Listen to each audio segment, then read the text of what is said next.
Hey, welcome to Kate Crafts. I'm Kate. Today I would like to share with you a hashtag-inspired card. Let's get started. So to kick things off, I've gone ahead and colored and die-cut some of these pumpkins that I have. The stamp set that I'm using is Your Next Stamp Halloween Pumpkins, and sadly this is being discontinued and it is no longer in the shop. Now, from what I've read, Your Next Stamp, as of June 2023, is going out of business, so all of their stock is on sale. If you are watching this recently, you might want to head over to the shop and check out all of the wonderful goodness before it is gone forever.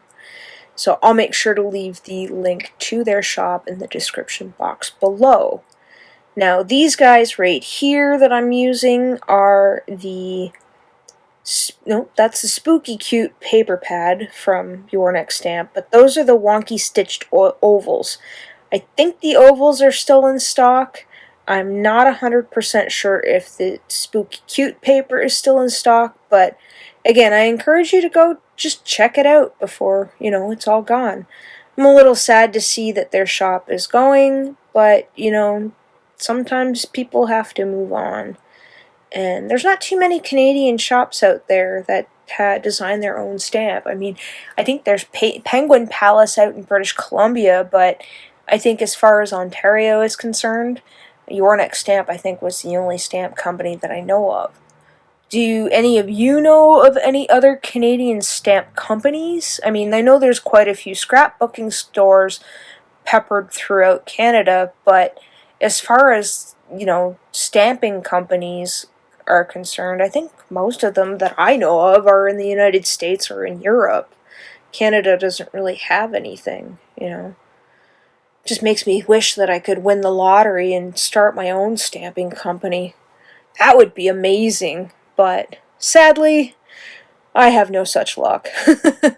So all I've done here is I've taken some Pearlescent Vellum by Fawn, and I'm just marking out where my panel is going to sit on the black cardstock. And had I really thought this through, I probably wouldn't have glued on the vellum. I probably would have just left it till last, because we are going to do a light up card today. And I was sitting at my desk trying to figure it out, and I think I took all of Saturday, from like 10 in the morning till about 10 o'clock at night, trying to figure this one out. Now, Mr. Crafts, thankfully, he likes to dabble in electronics, so I was sitting there frustrated at my desk while he was playing his video games, and I was on the verge of tears because I couldn't figure out why I couldn't get this to work, and bless his heart, he went down to the basement to his workshop and got his multimeter out and tested all of my connections to my original layout and basically told me that the batteries were dead. So I had already ripped apart a lot of what I had initially done and ended up having to do this bit over again. So that's what you're seeing here, is my second attempt. All I'm doing here is mapping out the negative line of electricity that I'm going to be doing. And what you need is a negative and a positive. Now, I'm by no means explaining this properly, but I'm sure that Chibitronics has got quite a few videos and how-to tutorials on their channel or their website. I'm not 100% sure. This isn't Chibitronics. This is actually a Recollections brand light kit that I had gotten probably 2 or 3 years ago, thinking, oh wow, this is really neat. Because before I found Fawn, I had some stuff to make cards with, and when the movement hit me, or when the time came along that I needed a card and I had time, I would make friends and family members cards. Now, one of the other ones that I had bought while I got this kit was one that you could record your voice, and when you open the card, the voice would play. Now, when I used that one, I had actually made card for my older cousin who used to joke around quite a bit with flatulence. Yeah, long story short, he liked making rude sounds most of the time towards me when we were out in public, and he would blame me for them. And I would always become mortified, like, I could not believe you just did that, and people heard you, but they think it was me. So that's what we ended up doing with that card, was I made one that had the voice in it, but we made a really, really rude sound. Not with the bottom end, but, we vocalized the weird sound. Not with the bottom end, because that would just be gross. Anyway, that was about the time that I bought this light up kit, and this light up kit has been sitting on my desk for at least 2 to 3 years, and I had even gone out to the dollar store to pick up some batteries for this, and yeah, and I thought the batteries would work, but apparently they didn't, and thankfully Mr. Crafts had some extra batteries in his workshop, and he was good enough to share them with me, and even left his multimeter up while I was doing this. So here I've just got the copper wire that I'm going to go around with my positive and my negative lines. Now you need a positive to touch one end of the LED, and you need a negative to touch the other part of the LED. That way you can create a circuit. I am by no means anyway gifted in the realm of circuitry because, like I said, this took me all day, and if I had to make this again, maybe it would only take me half a day.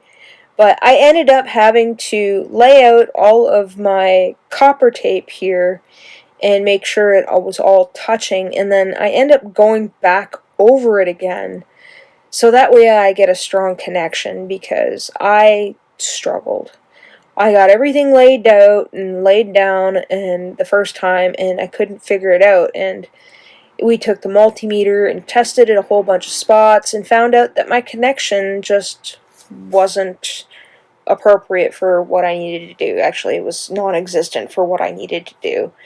And yeah, hence the whole making it over again. So you see I've left that little gap so that way my positive is not touching my negative, because I don't want to short circuit the circuit, if that makes sense. I think that's what it is. Again, I'm kind of dumb when it comes to this stuff, so I've made sure to leave like a little bit of a gap between each of them, so that way I can add in my little LED. So again, I've got the positive bit and I've got the negative bit. And then when I go to put in my last little strip, you'll see here in a minute. So I want to make sure that everybody's got enough room. That way the LEDs can fit. And I wish I would have measured this out a little bit better, because the top LED light could have sat a little bit lower. But it is what it is. For my first card, overall, I'm quite pleased with how it turned out, at least the second time I am.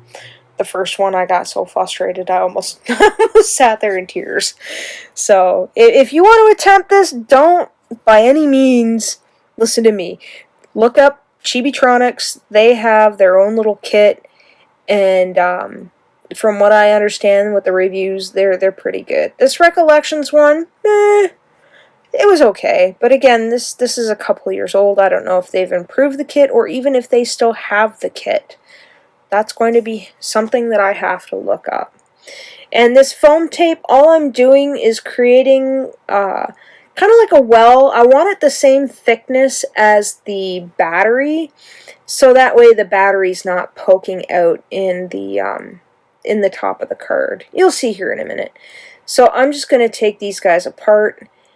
Not apart, but I'm just going to take the tape off of it. And I want to make sure that the LEDs are going to sit close enough to where I need them to be for the pumpkins. And then I'll just go ahead and do that again with the other one.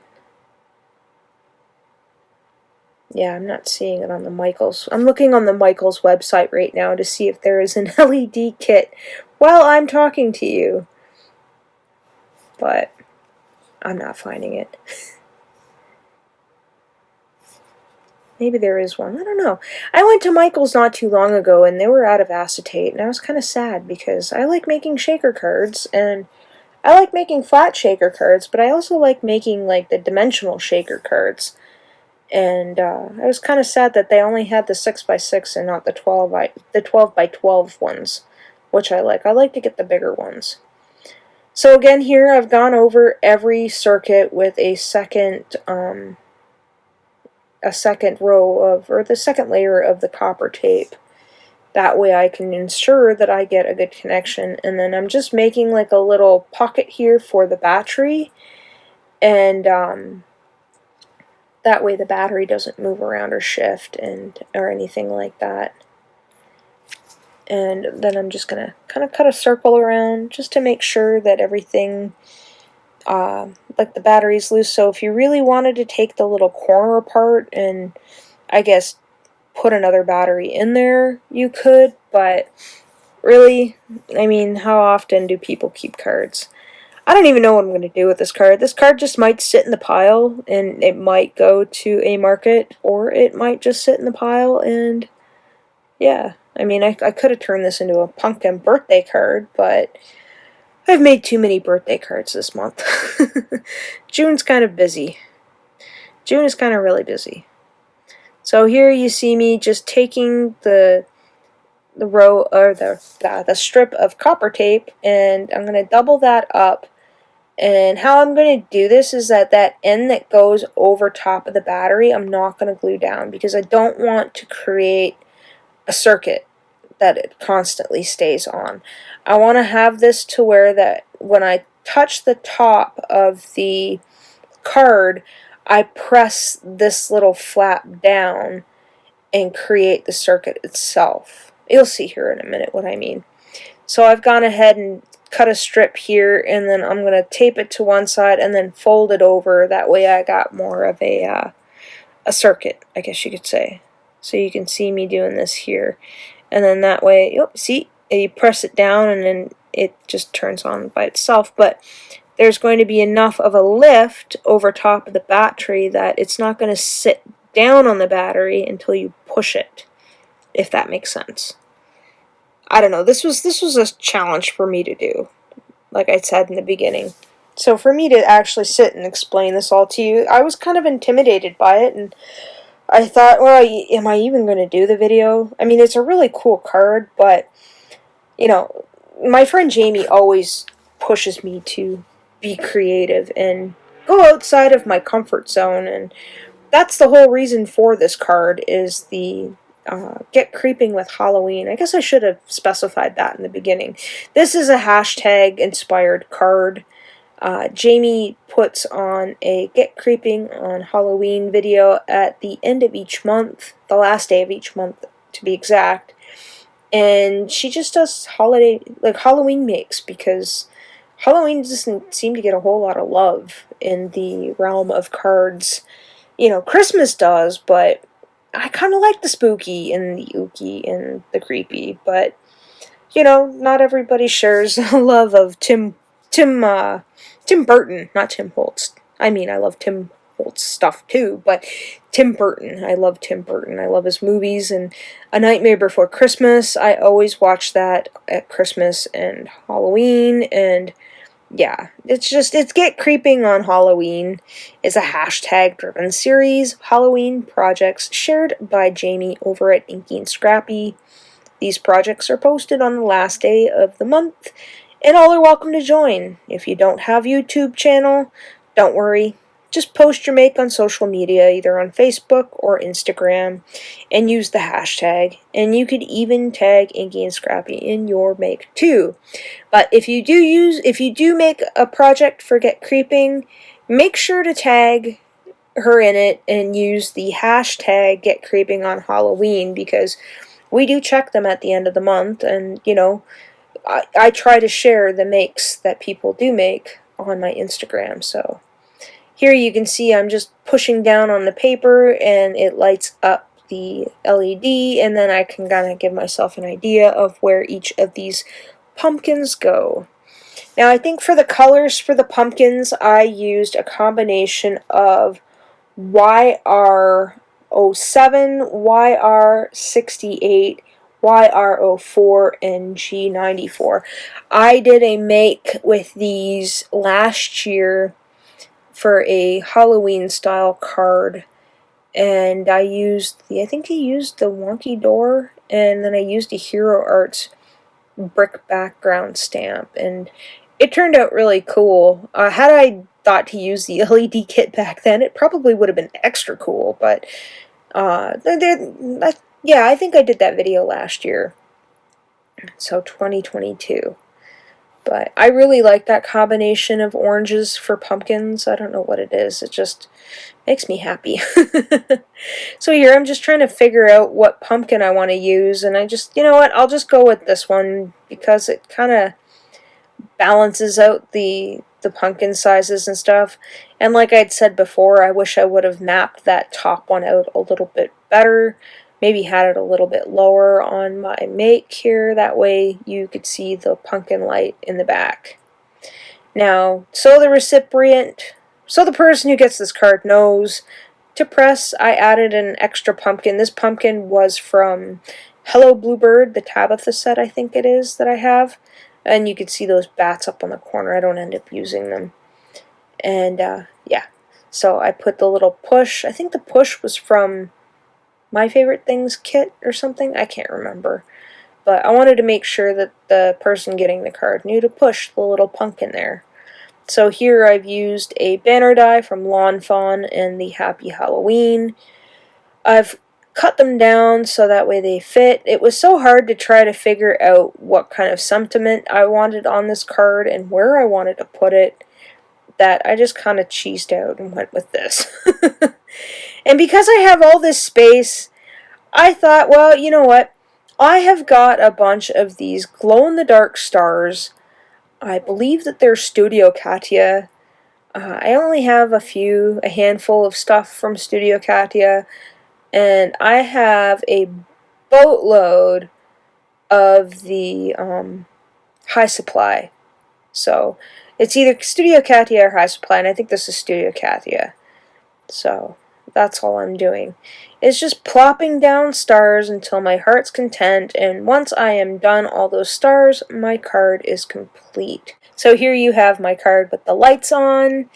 And I'll go ahead and shut the lights off so you can see how it glows. And then we'll go one step further and press that button to watch it glow. And as always, thanks for hanging out with me today. Take care.